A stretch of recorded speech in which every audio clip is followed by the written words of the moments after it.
2018 में रिलीज हुई निशब्दम मूवी के बारे में, जो कि एक सस्पेंस हॉरर मूवी रहने वाली है। आपको इस मूवी के बारे में जानकर काफी ज्यादा मजा आने वाला है, तो चलिए शुरू करते हैं।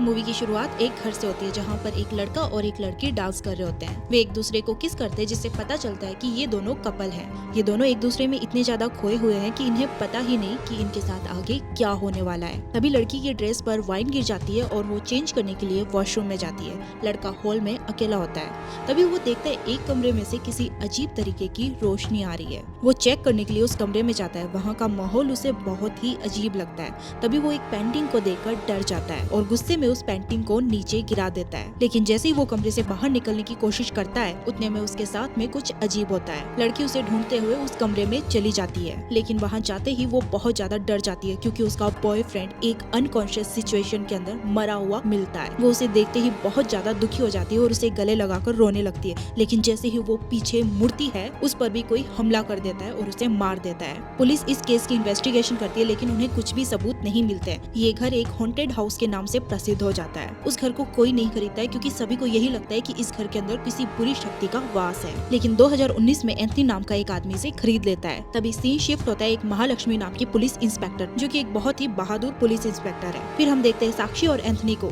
एंथनी वही शख्स है जिसने अभी अभी वो बंगला खरीदा है। साक्षी बोल नहीं सकती, लेकिन वो बहुत ही टैलेंटेड आर्टिस्ट है और एंथनी एक सेलिब्रिटी है। वो दोनों एक दूसरे से बहुत ज्यादा प्यार करते हैं। वो दोनों उस घर पे पहुँचते हैं और उन्हें वो घर बहुत ज्यादा पसंद आता है। एंथनी ने ये घर साक्षी के लिए ही खरीदा था। साक्षी उस घर में एक तस्वीर को ढूंढने के लिए आई थी, जो कि एक बहुत ही मशहूर पेंटर ने बनाई थी। वो दोनों उस तस्वीर को ढूंढने में लग जाते हैं। उन्हें बार बार ऐसा लग रहा था कि उनके आसपास में कोई है। साक्षी ऊपर की तरफ उस पेंटिंग को ढूंढने में लग जाती है और एंथनी नीचे। एंथनी को भी सेम उसी तरीके से उस कमरे से रोशनी आती हुई दिखाई देती है, जैसा कि उस लड़के को दिखाई दी थी। वो उस कमरे में जाता है चेक करने के लिए कि आखिर यहाँ पर चल क्या रहा है। फाइनली उसे वो पेंटिंग वहाँ पर मिल जाती है, लेकिन तभी उसके पीछे कोई होता है। नेक्स्ट वाले सीन में हमें दिखाया जाता है कि साक्षी बहुत ही जख्मी हालत में उस घर से भागती हुई दिखाई देती है। वो किसी चीज से बहुत ज्यादा डरी हुई है, लेकिन वो चीज क्या है वो हमें आगे पता चलेगा। वो बार बार पीछे मुड़ के देखती है, जैसे कि कोई अनदेखी शक्ति उसका पीछा कर रही है। भागते भागते साक्षी एक कार से टकरा जाती है। कार में दो लोग होते हैं जो कि उसे हॉस्पिटल पहुंचाते हैं। सीन शिफ्ट होता है हॉस्पिटल के अंदर, जहां पुलिस इस केस की छानबीन के लिए जाती है। वहां हमें पता चलता है कि शहर की कई सारी ऐसी लड़कियां जो शहर से दिन ब दिन गायब होती जा रही है। इसके पीछे कौन है, पुलिस इसका पता नहीं लगा पा रही है। पुलिस जैसे ही घर के अंदर जाती है, वहाँ उन्हें खून ही खून दिखाई देता है। पुलिस बेसमेंट के अंदर जाती है, जहाँ पर उन्हें एंथनी की लाश मिलती है। एंथनी की लाश भी वहाँ पर सेम उसी तरीके से होती है जैसे कि स्टार्टिंग वाले लड़के की थी। बॉडी की हालत इतनी ज्यादा खराब थी कि महा उसे देख भी नहीं पाती है। एंथनी की बॉडी से एक चाबी नीचे की तरफ गिर जाती है। इस चाबी के पीछे का राज आगे हमें पता चलेगा। अब पुलिस इन्वेस्टिगेशन के लिए हॉस्पिटल जाती है। महा को हॉस्पिटल में विवेक मिलता है, जो कि साक्षी का फ्रेंड है। महा साक्षी से कहती है, अगर आप कोऑपरेट करोगी तो हम कातिल को जल्दी ही पकड़ लेंगे। साक्षी महा को सारी कहानी बनाती है, कैसे वो घूमने जाते हैं, फिर वो उस घर में जाते हैं उस पेंटिंग को ढूंढने के लिए। साक्षी महा को बताती है कि जैसे वो उस कमरे में जाती है, वहाँ पर एंथनी की लाश उसे मिलती है, जिसे देखकर वो बहुत ज्यादा घबरा जाती है। और जैसे वो पीछे देखती है, उसे लगता है कि कोई उस पर हमला कर रहा है, लेकिन वो शख्स को ढंग से देख नहीं पाती है कि वो आखिर है कौन। ये सब बताते हुए साक्षी की हालत बहुत ज्यादा खराब हो जाती है और नर्स सभी को बाहर जाने के लिए कहती है। सीन शिफ्ट होता है महा के घर पर, जहाँ पर महा लैपटॉप में कुछ देख रही है। तभी वो देखती है कि एंथनी मैरिड था और उसे पता चलता है कि उसकी वाइफ एक मॉडल थी जिसने सुसाइड कर लिया था। एंथनी की वाइफ को ड्रग्स की भी आदत थी। महा को साक्षी की बेस्ट फ्रेंड के बारे में भी पता चलता है, जिसका नाम था सोनाली। तभी महा के पास रिचर्ड का फोन आता है। वो उसे स्टेशन में आने के लिए कहता है। उस टाइम पे हमें पता चलता है कि रिचर्ड भी एक साइको है। रिचर्ड अपनी पत्नी की मौत के बाद में बहुत ही अजीबोगरीब हरकतें करने लग गया था। सीन शिफ्ट होता है जहाँ पर रिचर्ड और महा इस केस की इन्वेस्टिगेशन में लगे हुए थे। साक्षी और विवेक को भी इन्वेस्टिगेशन के लिए बुलाया जाता है। इन्वेस्टिगेशन में हमें पता चलता है कि साक्षी एक ऑर्फनेज की मालकिन है और सोनाली, जो कि साक्षी की बेस्ट फ्रेंड है, वो भी ऑर्फनेज में ही पली बढ़ी है। महा साक्षी से पूछती है कि तुम्हारे साथ इतना कुछ हो गया पर तुम्हारी बेस्ट फ्रेंड नहीं आई, आखिर वो है कहाँ पर। उस पर सोनाली बताती है कि वो काफी दिनों से लापता है। साक्षी बताती है कि सोनाली उसके लिए बहुत ज्यादा पॉजिटिव थी। इसके बाद महा साक्षी से पूछती है कि तुम और एंथनी आखिर मिले कैसे, क्योंकि तुम सिक्किम से हो और एंथनी लॉस एंजल्स से। इस पर साक्षी बताती है कि वो एक पेंटर है और लॉस एंजल्स से उसके पास में ऑफर लेटर आता है जॉब के लिए। ये उसके लिए एक सपने से कम नहीं था। लेकिन सोनाली इस बात के लिए बहुत ज्यादा गुस्सा हो जाती है। उसे लगता है कि अब साक्षी उसे छोड़कर चली जाएगी। साक्षी उसे समझाने की बहुत ज्यादा कोशिश करती है, लेकिन सोनाली को सुनने को तैयार ही नहीं थी। आखिर वो दिन आ ही जाता है जिस दिन साक्षी को सभी को छोड़कर जाना पड़ता है। साक्षी सोनाली से वादा करती है कि जैसे वो वहाँ पर सेटल हो जाएगी, वो सोनाली को वहाँ पर बुला लेगी। साक्षी अपने ऑफिस पहुँच जाती है। वहाँ पर उसे एक आदमी मिलता है जो कि उससे बहुत ज्यादा बातें कर रहा है, लेकिन वो क्या बोल रहा है सोनाली को वो समझ में नहीं आ रहा है, क्योंकि वो काफी जल्दी बोल रहा है। ये वही टाइम होता है जहाँ पर साक्षी फर्स्ट टाइम विवेक से मिलती है। एंथनी को उस आर्ट गैलरी के इनॉग्रेशन के लिए बुलाया जाता है क्योंकि वो एक सेलिब्रिटी है। एंथनी को साक्षी की पेंटिंग्स बहुत ज्यादा पसंद आती है और उसे बहुत ही अप्रिशिएट करता है। एंथनी साक्षी से बातें कर रहा होता है, तभी उसे पता चलता है कि साक्षी बोल नहीं सकती और ना ही सुन सकती है। साक्षी अपने ऑर्फनेज के लिए एंथनी को डोनेशन करने के लिए बोलती है और एंथनी बिना कुछ सोचे समझे ऑर्फनेज के नाम पर $1 मिलियन कर देता है। साक्षी को एंथनी की ये वाली बात काफी ज्यादा पसंद आती है। एंथनी साक्षी को अपने कॉन्सर्ट पर आने के लिए कहता है। साक्षी एंथनी के शो में जाती है। तब से एंथनी और साक्षी के बीच में करीबियां बढ़ती जाती है। साक्षी एंथनी से ऑटोग्राफ मांगती है। बदले में एंथनी साक्षी से कहता है कि तुम मुझे पेंटिंग करना सिखाओगी। साक्षी इस बात के लिए हाँ कह देती है। साक्षी एंथनी के घर जाती है उसे पेंटिंग सिखाने के लिए। एंथनी भी साक्षी को वायलिन बजाना सिखाता है। साक्षी वहाँ पर अच्छे से सेटल हो चुकी थी, इसलिए उसने अपनी फ्रेंड सोनाली को भी वहाँ पर बुला लिया। एंथनी और साक्षी को साथ में देखकर सोनाली को बिल्कुल भी अच्छा नहीं लगता था। वो हमेशा उन्हें दूर करने में लगी रहती थी। एंथनी साक्षी से एंगेजमेंट कर लेता है, लेकिन इस बात से सोनाली बिल्कुल भी खुश नहीं होती है। लेकिन एंगेजमेंट के दूसरे दिन ही सोनाली लापता हो गई थी। एंथनी सोनाली को ढूंढने की बहुत कोशिशें करता है। वो साक्षी से कहता है कि मैं कुछ भी हो जाए सोनाली को ढूंढ कर रहूंगा। साक्षी काफी ज्यादा टेंशन में थी, इसीलिए एंथनी उसे कहीं बाहर घुमाने के लिए लेकर जाता है। ये वही घर था जहाँ पर एंथनी की मौत हुई थी। साक्षी की बातों को सुन के लग रहा था कि ये सारा काम भूत ने किया था, लेकिन महा को बिल्कुल भी भरोसा नहीं हो पा रहा था कि एंथनी को एक भूत ने मारा है। तभी महा को अपनी बहन से पता चलता है कई लोग ऐसे होते हैं जो अपनी चीज किसी के साथ में भी शेयर नहीं करना चाहते हैं, अब चाहे वो इंसान हो या फिर कोई खिलौना। तभी महा को रियलाइज होता है कि सोनाली भी कुछ ऐसी ही थी और वो कई दिनों से लापता भी है। महा का पूरा शक सोनाली पर चला जाता है। महा सोनाली के बारे में इन्वेस्टिगेशन करने लग जाती है। तभी उसे पता चलता है एक बार एक लड़के ने साक्षी को ओनली प्रपोज किया था, ओनली उसी के चलते सोनाली ने उस लड़के पर चाकू से हमला कर दिया था। इस बात के लिए उसे 1 महीने की जेल भी हुई थी।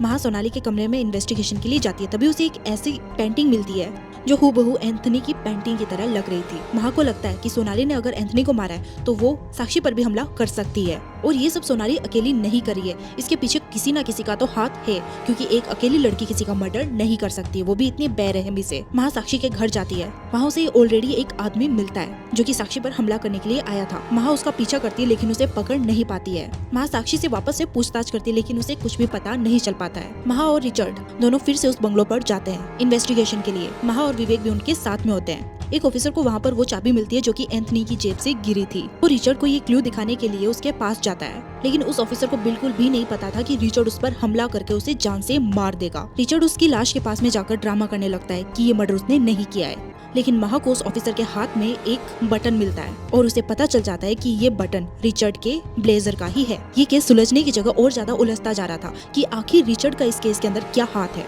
सीन अगले दिन शिफ्ट होता है जहाँ पर महा रिचर्ड के ऑफिस में कुछ ढूंढ रही है और उसे वो चाबी मिलती है, लेकिन तभी रिचर्ड उस ऑफिस में आ जाता है। महा एक कबर्ड में छुप जाती है। रिचर्ड किसी बात को लेकर बहुत ज्यादा गुस्से में था। रिचर्ड वहाँ से निकल जाता है। महा भी उसका पीछा करने लगती है। तभी महा के हस्बैंड का कॉल आता है और वो उसे बोलती है कि वो एंथनी का पीछा कर रही है। महा का हस्बैंड उसे रोकने की बहुत कोशिश करता है लेकिन वो एक नहीं सुनती। महा को लगता है रिचर्ड जरूर सोनाली से मिलने जा रहा है क्योंकि वो उसका साथ दे रहा है। रिचर्ड एक सुनसान से घर में चला जाता है। महा भी पीछे पीछे उस घर में चली जाती है। तभी सीन शिफ्ट होता है साक्षी और विवेक पर जो एक दूसरे को हक कर रहे थे और तभी में बताया जाता है कि आखिर इस कहानी में हुआ क्या था। विवेक साक्षी का एक बहुत अच्छा दोस्त था, लेकिन सोनाली को विवेक बिल्कुल भी पसंद नहीं था। स्टार्टिंग में वो विवेक के साथ में बहुत ही रूड बिहेव करती थी, लेकिन धीरे धीरे वो एक दूसरे को पसंद करने लगे और एक दिन विवेक ने सोनाली को प्रपोज कर दिया। सोनाली ने भी इसके लिए हाँ कर दी। साक्षी को ये देखकर बहुत खुशी हुई, लेकिन सोनाली को एंथनी बिल्कुल भी पसंद नहीं था।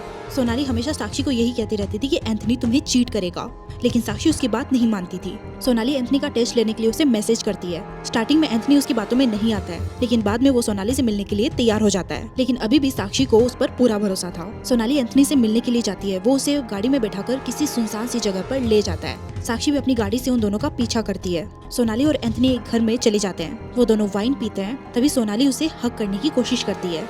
एंथनी भी साक्षी को हक करता है। ये देखकर साक्षी बुरी तरह से टूट जाती है, लेकिन तभी वो देखती है एंथनी ने साक्षी को बेरहमी से मार दिया है। ये देखकर वो बुरी तरह से घबरा जाती है। तभी वो देखती है एक आदमी उस घर में जा रहा है। साक्षी घबरा कर वहाँ से भाग जाती है। साक्षी विवेक को मैसेज करती है और उसे मिलने के लिए बुलाती है। वो दोनों एंथनी की रिपोर्ट लिखवाने पुलिस स्टेशन चले जाते हैं, लेकिन तभी उन्हें पता चलता है कि रिचर्ड वही आदमी था जिसे साक्षी ने उस रात घर के अंदर जाते हुए देखा था और वो वहाँ से चले जाते हैं। अब साक्षी ने सोच लिया था कि वो एंथनी को जॉन से मार कर रहेगी। साक्षी एंथनी पर रिसर्च करने लगती है। तभी उसे पता चलता है शहर से जो भी लड़कियां गायब हो रही है वो सभी वही लड़कियां हैं जो कि एंथनी के कॉन्सर्ट में आई थी। तब से साक्षी को उससे और ज्यादा नफरत होने लगती है। साक्षी को उस हॉन्टेड हाउस के बारे में पता था और उसमें रखी पेंटिंग के बारे में भी, और साक्षी ने इस बात को ध्यान रखते हुए मर्डर का प्लान बनाया।